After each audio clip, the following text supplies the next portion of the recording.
Comme nous avons le plaisir d'accueillir ce soir, cet après-midi, le consul général de France, Sébastien Girard, permettez-moi de mettre en lumière quelques avancées sur le volet de la coopération administrative que nous venons d'achever. Nous sommes, par exemple, dans la phase de validation d'une convention avec Sciences Po Paris pour l'accueil d'étudiants du campus franco-allemand de Nancy dans les administrations et les fondations sarroises. Nous serons le premier et le seul land allemand à disposer d'une convention de partenariat avec l'une des principales universités et grandes écoles françaises. Et cette convention prévoit aussi que des responsables politiques, des experts sarrois puissent donner 2 ou 3 fois par an des conférences à titre bénévole en France pour mieux faire comprendre de manière pratique le système institutionnel allemand fédéral et notamment les compétences et le rôle d'un État fédéré dans ce système fédéral qui est le système allemand. Deuxième avancée, nouvelle qu'on n'a pas encore publiée, nous venons de recevoir un courrier du président du Sénat, Gérard Larcher, par lequel il donne son accord de principe pour la mise en place d'un échange de fonctionnaires entre le Land de Sarre et la seconde chambre du Parlement français. Et il faut dire que je trouve que c'est une reconnaissance majeure de la Sarre et de la stratégie France par le second personnage de l'État en France. Objectif, mieux comprendre le système institutionnel et juridique du partenaire, mais aussi étendre le réseau du Land en France. Ces deux nouvelles remarquables s'ajoutent à d'autres projets de coopération que vous connaissez au niveau de nos administrations, dont le plus visible peut-être est la coopération de notre équipe commune à Paris, où la Sarre et la région Grand Est partagent non seulement les mêmes logements, le même bureau, mais aussi un programme et des projets communs à la capitale française. Mais aussi dans la formation des jeunes policiers ou dans la coopération des juges entre Sarreguemines et Sarrebruck, nous sommes heureux de savoir qu'il y a beaucoup d'acteurs sur le terrain qui vivent la stratégie France et la coopération franco-allemande au quotidien de nos administrations.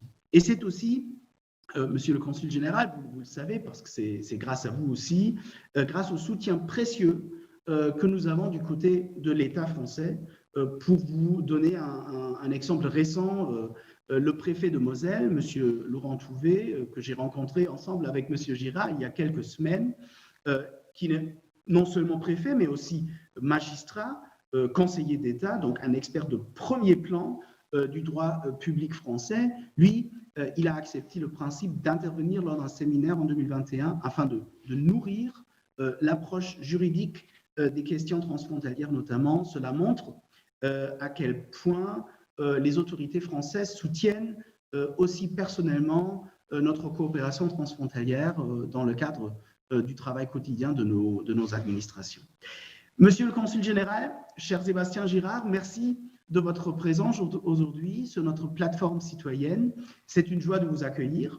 Vous avez pris vos fonctions en septembre 2020 et comme diplomate de carrière, vous avez servi la France sur d'autres continents, notamment au consulat général de France à Québec, comme consul général adjoint, le Québec, qui est un acteur clé de la francophonie, une organisation internationale que le Land de Sarre entend rejoindre d'ici 2022 comme observateur.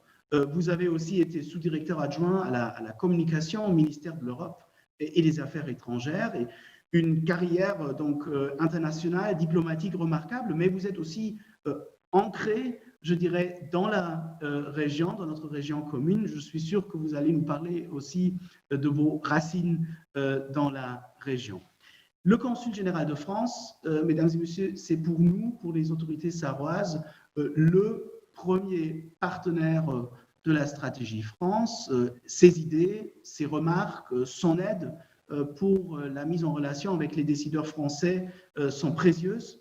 Donc, merci beaucoup, monsieur le Consul général, d'avoir accepté de nous en dire plus sur votre rôle, sur les missions du Consulat général, et merci d'être disponible aussi pour quelques questions de nos auditeurs. Monsieur Girard, la parole est à vous. Merci beaucoup, Monsieur le secrétaire d'État. Ça me fait vraiment très plaisir d'être avec vous aujourd'hui. Et je vous remercie d'avoir pensé à moi et de m'avoir adressé cette invitation à décrypter un petit peu ce qu'est le consulat de France à Sarrebruck, ce sur quoi il travaille, ce sur quoi il ne travaille pas non plus. Il y a des sujets qui sont bien entendu pas de son ressort. Donc, je suis heureux de l'occasion qui m'est donnée de présenter et de clarifier tout cela. Quelques mots sur l'historique du consulat, donc qui est dans ses locaux actuels depuis sur la Ludwigsplatz de Saarbrück, où il neige en ce moment, un point commun avec le Canada qui a été mentionné tout à l'heure. Il est dans ses locaux depuis une quinzaine d'années. Avant, il a eu d'autres adresses à Saarbrück et il avait été créé initialement à la fin des années 1950. La première mission du consulat s'adresse évidemment aux Français vivant en Sarre ou de passage. Quelques chiffres sans en abuser. On estime à 8000 compatriotes le nombre de Français établis sur le territoire de la Sarre. Et bien évidemment, s'y ajoute la dimension des travailleurs transfrontaliers, à l'égard, qui sont à peu près 15 000 aujourd'hui, et à l'égard desquels nous avons également une responsabilité. En dehors de l'équipe à proprement parler du consulat ici, nous pouvons également nous appuyer sur une consul honoraire, Madame Myriam Bouchon, à Sarrelouis, qui fait un travail exceptionnel au service non seulement des Français, mais également du rayonnement de la France dans cette ville et dans tout le Kreis de Sarrelouis. Vis-à-vis des Français, nous avons donc une mission de service public qui consiste concrètement à un appui dans leur démarche administrative. En ce moment, bien sûr, nous avons beaucoup de questions de courriels qui concernent la réglementation sanitaire dans les deux pays. En fait, comment voyage-t-on de l'un à l'autre, comment se passe le franchissement des frontières, quelles sont les conditions requises, etc. Donc, nous y répondons. Il s'agit également de la gestion d'un certain nombre d'aides publiques aux associations, aux porteurs de projets associatifs. Et nombreuses sont les associations, nombreuses et vivantes sont les associations de Français à Sarrebruck, et en Sarre plus généralement, ou bien il peut s'agir d'aides individuelles aux personnes qui en auraient le besoin. Je mentionne un dernier point, c'est l'organisation des élections.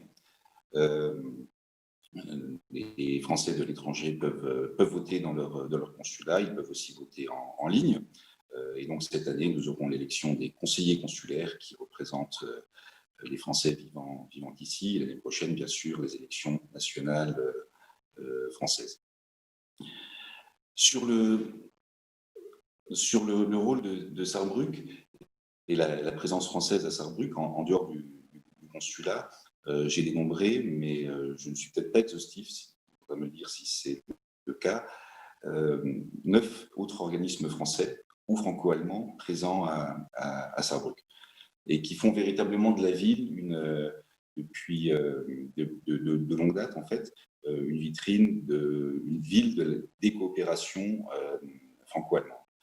Pour les citer, l'école française de Sarrebruck, le lycée franco-allemand, l'université franco-allemande, l'ISFATES, l'organisme Protandem et la Fondation pour la coopération culturelle franco-allemande. Et dans le domaine culturel également, l'Institut français de Sarrebruck et dans le domaine éducatif, l'université de la Grande Région.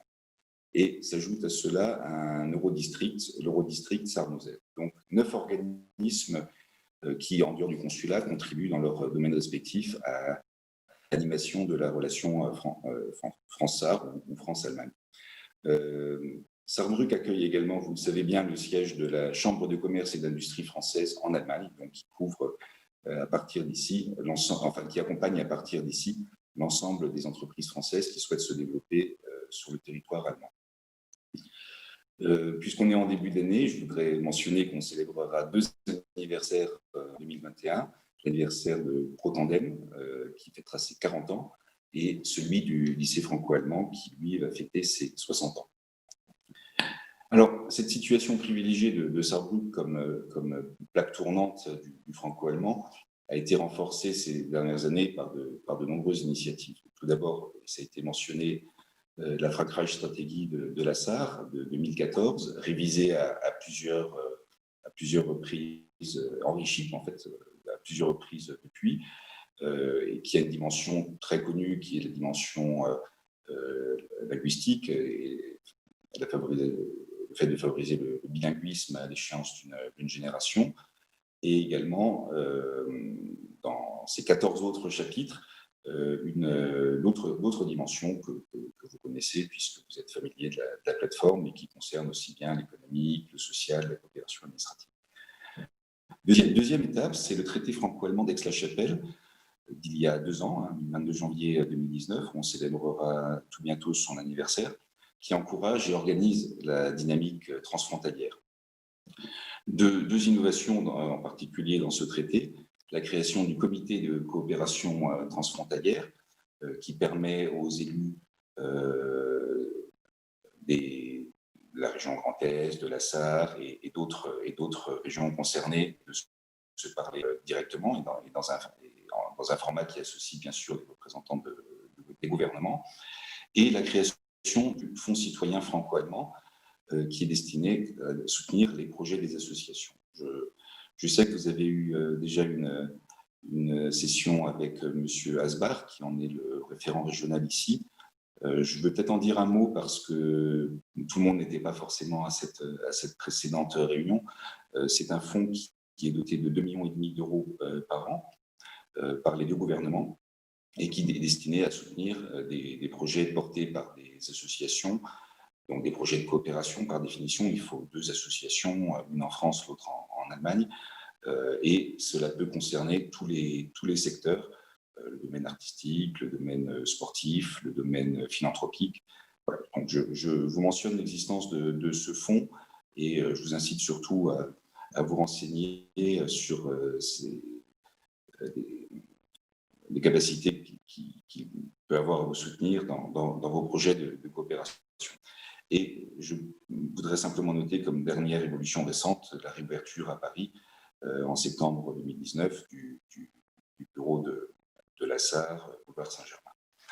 Alors, au-delà de cela, le consulat, effectivement, vous l'aviez mentionné, monsieur le secrétaire d'État, un rôle diplomatique qui est un rôle finalement d'accompagnement et d'encouragement des coopérations transfrontalières. Quelles sont-elles aujourd'hui? Les principales coopérations franco-allemandes qui aujourd'hui ont un impact direct en Sarre sur la vie et sur le quotidien, j'en citerai simplement 4. Il y en a plein d'autres, mais par ordre, non pas d'importance, mais presque un peu par ordre chronologique. Je mentionnerai tout d'abord la culture. Deux institutions majeures sont présentes ici: la Fondation pour la coopération culturelle franco-allemande, l'Institut français, et au-delà des institutions, il y a bien entendu ce que l'on peut en voir, des festivals culturels, Lustig, Perspective, Resonanzen, qui est un petit peu le dernier en date, et donc qui sont des festivals qui évidemment à chaque fois associent des artistes des 2 pays. Deuxième coopération forte que je voudrais mentionner, c'est la recherche et l'innovation, avec certains points forts qui sont l'intelligence artificielle. Il y a une coopération très importante entre le DFKI allemand et l'INRIA français, et également celui de la cybersécurité avec le centre de cybersécurité de Saarbrück, le CISPA. Je voudrais mentionner aussi le domaine sanitaire. Le domaine sanitaire, la coopération sanitaire ses bases en ont été jetées par le traité franco-allemand de 2005, qui a été ici adapté ou complété par la convention Mozart transfrontalière de l'an dernier, de juin 2019 à vrai dire, et évidemment c'est une coopération qui a été très utile l'an dernier, en particulier quand 23 patients français atteints du Covid, qui ne pouvaient plus être accueillis dans les services d'urgence français, ont été dans les hôpitaux sarrois. Et profite de cette occasion pour encore une fois remercier la SAR de sa générosité à l'époque et bien évidemment vous faire part de notre souhait d'une réciprocité si le besoin s'en faisait sentir. Et une dernière coopération qui est assez connue, c'est la question sécuritaire. C'est l'existence depuis plusieurs années maintenant de patrouilles communes entre forces de l'ordre de la SAR et leurs équivalents français de part et d'autre de la frontière. Donc, vous pourrez croiser ces patrouilles aussi bien au centre-ville de Sarrouy, de Sarrebruck que de Sarreguemines ou d'autres villes. Quel est dans cette optique le rôle du consulat? Je dirais que c'est de faire le lien. C'est d'écouter finalement les partenaires ou les partenaires potentiels. Je reçois beaucoup de visites ou de démarches de Français, de maires, d'associations qui aujourd'hui sont désireuses de travailler avec la SAR, souhaitent savoir un peu qui seront leurs interlocuteurs, comment on travaille, quelles sont les procédures, quels sont les soutiens financiers possibles. Donc il y a un grand travail finalement d'information et je peux vous dire que la demande est forte. La pandémie ne fait que ralentir un petit peu les choses, mais en tout cas, elle ne supprime pas, bien heureusement, la volonté de coopération. Et donc, je pense qu'on aura bientôt l'occasion de faire des annonces sur de nouveaux projets qui, pour beaucoup d'entre eux, je pense d'ailleurs, bénéficieront du soutien du Fonds citoyen que j'ai mentionné. Quelles sont les perspectives? Je pourrais peut-être répondre à des questions à ce sujet-là.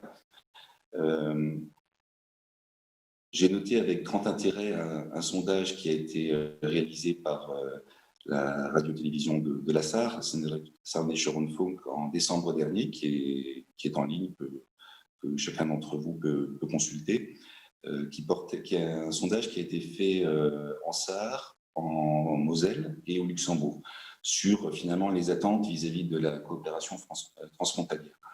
Donc, je me cantonnerai en français à mentionner ce que veulent les compatriotes qui ont été interrogés, donc les Mosellans en l'occurrence, et parmi leurs souhaits de développement pour l'avenir, ils mettaient et ça n'étonnera personne, je pense, en première position les questions de santé, de coopération sanitaire, en deuxième, la formation professionnelle et universitaire, donc je pense qu'on peut encore aller plus loin dans ces domaines, et en troisième position, les transports publics de proximité.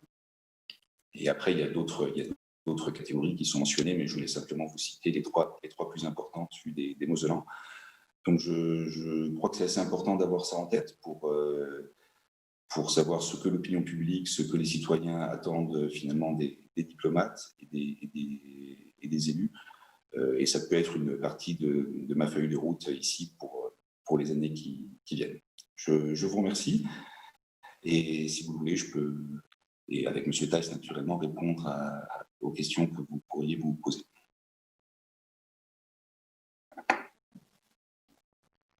Merci, Monsieur le Consul général. Merci de votre présentation. Tout d'abord, on voit bien que le champ d'action du consulat, que vous avez, les différents chantiers sur lesquels vous devez travailler pour la région, pour la France, pour vos concitoyens, est vaste. Et c'est vrai, il y a beaucoup de projets qui sont accompagnés par le consulat, par vous-même, qui construisent en quelque sorte un peu aussi la richesse culturelle, notamment culturelle, mais aussi universitaire, sociale de notre région frontalière commune. Je pense que ça souligne un peu ce que vous venez de dire. Un champ vaste, c'est aussi le cas des questions. Pour les questions qu'on vient de nous poser par Facebook.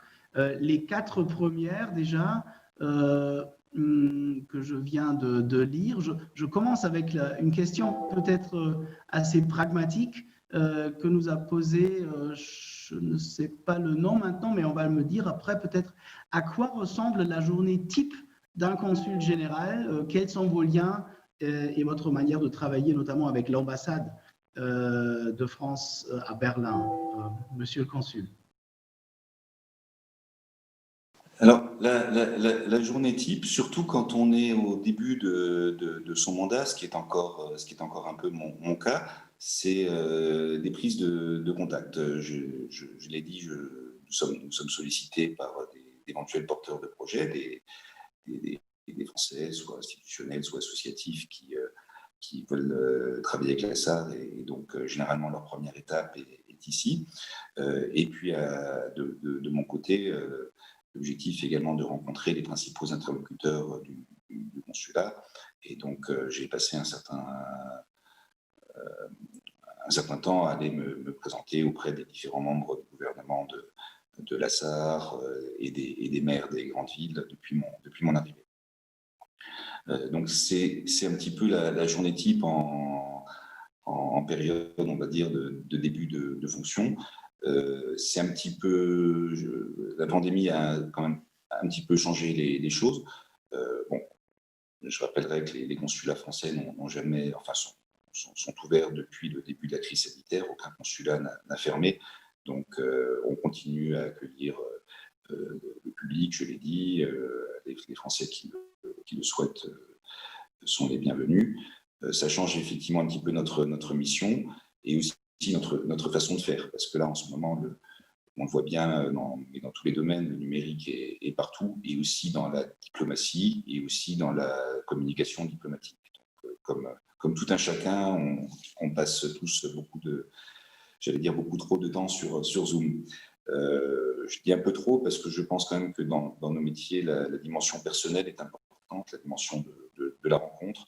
Et si possible, tant que nous pouvons, nous nous efforçons de rencontrer nos interlocuteurs, soit de les recevoir ici, soit d'aller dans leur bureau, dans leur musée, sur leur site industriel. Et voilà, pour l'instant, on peut encore le faire, mais il est vrai que la crise sanitaire change quand même un petit peu le visage de la diplomatie. Il y avait une question sur l'ambassade de France à Berlin aussi, je crois. Oui, aussi la manière de travailler avec l'ambassade, quel est le rôle dans votre quotidien de cette coopération? Donc, en Allemagne, nous sommes six consuls généraux, rattachés bien évidemment à l'ambassade de France à Berlin. Et à Berlin, nous avons des experts sur lesquels nous pouvons nous appuyer. Ici, c'est une petite équipe, hein, je l'ai dit, et effectivement sur un certain nombre de fonctions support, mais aussi sur des fonctions qui sont celles d'analyse économique, d'analyse juridique, d'analyse. Nous avons des spécialistes des questions sanitaires aussi, qui sont en poste à l'ambassade. Et donc, c'est un travail en réseau avec mes collègues qui sont à Berlin, bien sûr. Je n'ai pas encore eu l'occasion d'accueillir à Saarbrück l'ambassadrice de France. Je sais qu'elle est venue plusieurs fois par le passé. Mais effectivement, là, aujourd'hui, vous voyez bien, les déplacements sont un petit peu limités partout, provisoirement, je l'espère. Merci pour la réponse. Je suis désolé, mais il faut parfois regarder sur l'autre écran parce que c'est là où je reçois les questions. Donc, c'est pas un signe désintéressé, mais c'est un peu compliqué, la technique. Quand même, je voudrais bien continuer avec une question que nous a posée Madame Charlotte Schneiders de la Chambre de commerce ici à Saarbrück, de la IHK. Elle nous écrit depuis 2014, il y a un accord entre la Lorraine et la Sarre qui permet la formation professionnelle transfrontalière. Le stage pratique peut être accompli dans le pays voisin. Ce programme s'inscrit aussi dans le cadre de l'article 10 du traité d'Aix-la-Chapelle et peut permettre de lever des obstacles administratifs entre les deux pays au sens de l'article 13 respectif. Comment, ça c'est la question, pouvez-vous nous accompagner dans la recherche d'un interlocuteur au sein de l'administration de l'État? La situation actuelle est pour nous un peu compliquée en ce moment, donc une question très concrète, peut-être à répondre maintenant ou par email à Madame Schneiders après la visio. Donc, Monsieur le Consul, à vous la réponse. Non, je peux en dire un mot publiquement. Effectivement, la situation sanitaire complique le travail de tous ceux qui s'impliquent sur la mobilité transfrontalière, qu'il s'agisse de l'apprentissage, qu'il s'agisse des échanges d'étudiants. Et donc l'apprentissage est particulièrement en ce moment très compliqué. Et s'y ajoute effectivement des effets de bord de la loi française sur l'apprentissage de 2018 qui n'a pas simplifié les choses. Donc c'est un sujet que nous connaissons, qui est pris en compte par le gouvernement. La ministre, Madame Klinkert, travaille et son équipe travaillent activement à rechercher une solution. Donc voilà, c'est un sujet que nous connaissons et sur lequel nous travaillons. Mais je suis prêt, si la question est plus précise, à en discuter avec l'auteur de la question.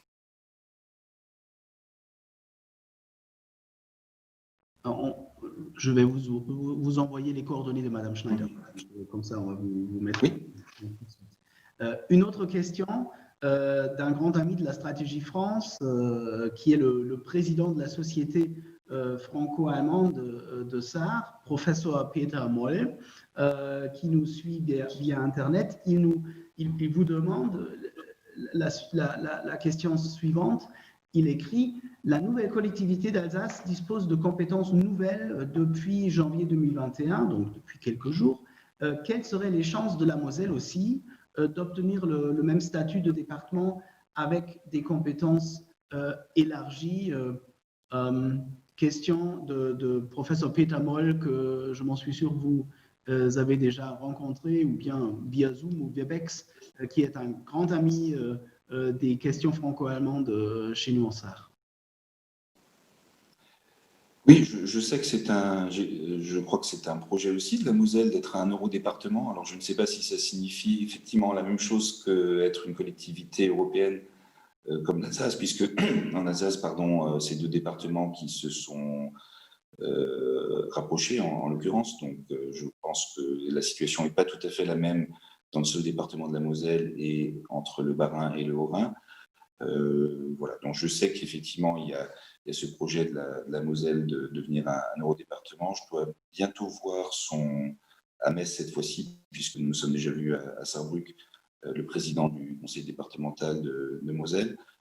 Voilà, j'aurai l'occasion, je pense, d'en savoir plus à ce moment-là sur les échéances et puis ce que cela peut avoir comme incidence sur les relations internationales du département. Merci. J'ai reçu deux questions sur le volet d'apprentissage de langue.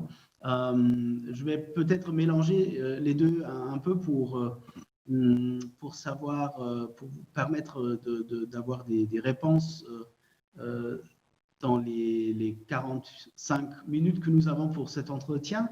La première, c'était la question qui nous a envoyé via Facebook. Un auditeur, il demande « La stratégie France du Land-de-Sable prévoit la maîtrise de la langue française par toute la population avec un objectif de bilinguisme franco-allemand, allemand-français. Que pouvez-vous dire aux jeunes Savoies pour les convaincre de l'utilité d'apprendre la langue française alors que l'anglais et l'espagnol sont aussi très demandés ?» Et une autre question qui a été posée par Monsieur Grégory Dufour, qui travaille pour la région Grand Est, vous le connaissez, on le connaît tous. Il demande, comme vous avez déjà travaillé au Québec, là il y a aussi une grande question des langues au sein du Canada. Qu'est-ce que vous pouvez nous apprendre de l'expérience québécoise, notamment dans les relations difficiles sur cette thématique des langues? Peut-être cette question un peu mixée sur l'apprentissage des langues chez nous. Pourquoi apprendre le français? Parce que, comme disait la chanson, c'est une langue belle. Et au-delà et je crois que l'apprentissage d'une langue, et j'en suis intimement convaincu, et l'ouverture sur une culture, sur un mode de vie, et qu'on se prive de beaucoup de choses en n'apprenant pas les langues étrangères. le maximum possible, bien sûr, et je pense que le français n'est pas en concurrence avec l'espagnol ou avec l'allemand de ce point de vue. Et j'aimerais en apprendre encore d'autres si cela m'était permis. Au-delà de ça, il y a évidemment une dimension, je pense, d'accès au marché du travail qui concerne bien sûr la France, puisqu'on est dans l'Union européenne et que la possibilité de travailler chez le voisin fait partie des libertés de l'Union, et au-delà même de l'accès notamment pour ceux qui sont actifs dans les entreprises, à des marchés qui sont ceux de la francophonie, donc qui inclut la Suisse, qui inclut la Belgique, plus loin, qui inclut l'Afrique francophone ou une partie du Canada. Donc je pense qu'il peut y avoir un intérêt bien compris aussi à apprendre le français quand on est en SAR. Alors après, la question sur le Canada. Bon, j'étais plutôt venu pour parler d'Allemagne, mais je pense que le point commun finalement entre la SAR et le Québec, c'est qu'ils sont devenus, ces deux États fédérés qui sont devenus des acteurs des relations internationales. La France négocie et conclut des ententes avec le Québec, et il en est de même avec la SAR. Donc, ce sont deux États fédérés qui aujourd'hui sont impliqués dans les relations internationales. Après, la question de la langue officielle au Canada est une question qui a été tranchée il y a une trentaine d'années et qui fait effectivement de l'administration fédérale une administration bilingue. Donc, le choix a été fait effectivement d'encourager au plus haut niveau et dans la pratique des administrations canadiennes le bilinguisme. Voilà, je crois que ça correspond à une réalité qui est une réalité culturelle et humaine du Canada. Je ne crois pas qu'il y ait un débat ici sur le fait que la SAR devienne dans son administration, en tout cas, bilingue. C'est plutôt, je pense, l'apprentissage du français est beaucoup plus tourné vers la société et vers les écoles au stade où nous en sommes. Même si je constate qu'effectivement, bon nombre de sites internet des administrations sont dans les deux langues. Effectivement, ça c'est un gros effort qui a été consenti par la SAR pour communiquer, y compris dans la langue française désormais. Merci beaucoup. Deux dernières questions qui sont arrivées vers Facebook. C'est d'abord, quelles sont vos priorités, vos objectifs en SAR, notamment au plan économique et social? Quels sont pour vous les principaux enjeux et thèmes de coopération franco-allemande en SAR ou bien avec la région Grand Est?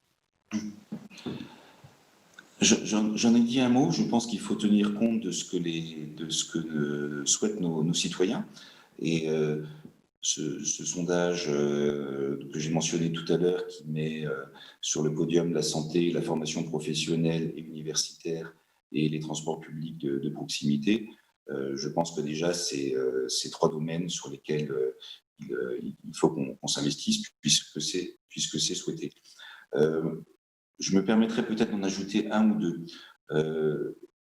J'ajouterai l'économie parce que nous avons des entreprises de SAR qui sont déjà présentes en France. J'en citerai la Landesbank SAR et je crois en train de nous regarder. Donc voilà, on s'est rencontrés, je connais un certain nombre de leurs projets. On pourrait mentionner Hager aussi ou SAR Metal. Voilà. Dans le domaine des startups, il y a une vivacité ici, je m'en rends bien compte. Nous avons une start-up franco-allemande, en quelque sorte, constituée en tout cas par des Français et des Allemands ensemble, qui s'appelle Natif AI, comme son nom l'indique, dans le domaine de l'intelligence artificielle, et bon nombre d'incubateurs de start-up que j'entends bien à qui j'aimerais bien rendre visite dès que ce sera possible. Donc j'aimerais beaucoup développer les coopérations dans ce domaine-là entre la SAR et la France, avec des incubateurs, soit dans le Grand Est, soit ailleurs sur le territoire national. Un autre sujet qui je pense, va s'imposer, c'est les sujets qui touchent à l'énergie et à l'environnement. On voit bien qu'ici, tout comme en Lorraine d'ailleurs, de nombreux projets fleurissent dans le domaine de l'hydrogène, par exemple, ou des énergies nouvelles plus généralement. Et là, elle se posera assez vite la question des coopérations, des interconnexions également. Donc, je crois que c'est des sujets sur lesquels le consulat s'impliquera, tout comme les questions environnementales, parce que effectivement, on est sur un bassin de vie où l'environnement est finalement un impact, peut avoir assez vite un impact dans un sens comme dans l'autre. Et je pense que c'est un domaine où une approche un peu coopérative peut trouver sa raison d'être. Voilà. Donc, oui, sur les projets, c'est l'économie, c'est l'innovation, c'est l'environnement et les questions énergétiques. Merci beaucoup, Monsieur le Consul général. J'ai une dernière question, je pense, qui nous intéresse tous. Et c'est la question principale de tous les Sarrois. Et c'est la suivante. Est-ce que le 13 juillet 2021, nous allons fêter ensemble avec vous le bal populaire que nous avons malheureusement l'année dernière dû annuler à cause de la pandémie, bien sûr, parce que bien sûr, le bal populaire, c'est un événement majeur, culturel, pour tous les Français de Sarre, mais aussi pour tous les Sarrois qui adorent cette fête. La réponse est très simple. Oui, oui, oui, j'en meurs d'envie et j'espère bien pouvoir retrouver mes compatriotes et les amis de la France lors de notre fête nationale en juillet prochain. Voilà, donc ça ne dépend pas de moi malheureusement, mais effectivement, je le souhaite vraiment. Donc ça, c'est une excellente nouvelle pour tous, les Français et les Sarrois, ici, parce que vraiment, le bal populaire, je ne sais pas si ça existe d'autre part dans les villes allemandes du même type. Est-ce que vous le savez? Parce que, bien sûr, en France, ça existe, dans les grandes villes peut-être aussi, mais dans les villes comme Saarbrück, je pense que c'est assez unique, non? Je pense qu'à Berlin, oui, il y a quelque chose. Et dans les autres villes où se trouvent des consulats, je ne sais pas. C'est une bonne question que je poserai à mes collègues à Francfort, à Düsseldorf, à Stuttgart, à Hambourg. Donc, je ne sais pas comment c'est fêté là-bas. Chez nous, voilà. Mais en tout cas, Saarbrück, non, mais il va de soi que c'est à Saarbrück. Pardon pour l'anglicisme, c'est the place to be. Voilà. Voilà, très bien.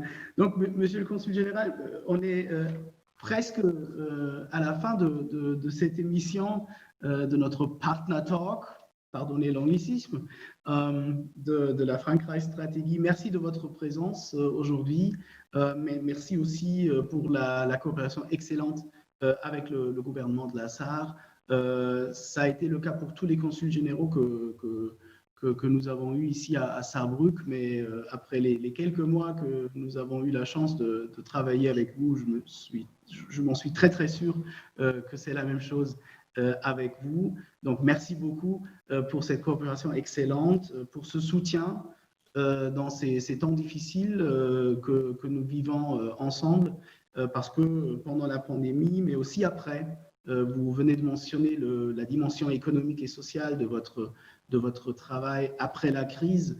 On sera encore plus qu'aujourd'hui en pleine crise économique, ça c'est déjà sûr, et il nous faudra trouver des réponses communes, surtout, et ça a aussi été mentionné par une des questions, et vous en avez parlé, pour les frontaliers qui ont vraiment souffert, notamment des fermetures, de la fermeture des frontières, mais aussi des problèmes que nous avons encore sur le plan du droit social, du droit de travail, des problèmes qui existent encore malgré tous les efforts que nous ensemble avons déjà entretenus pour changer d'avis, parfois Berlin et Paris, pour nous donner les possibilités d'avancer dans l'intérêt de nos concitoyens sur les deux côtés de la frontière, des Sarrois, des Français, des Allemands.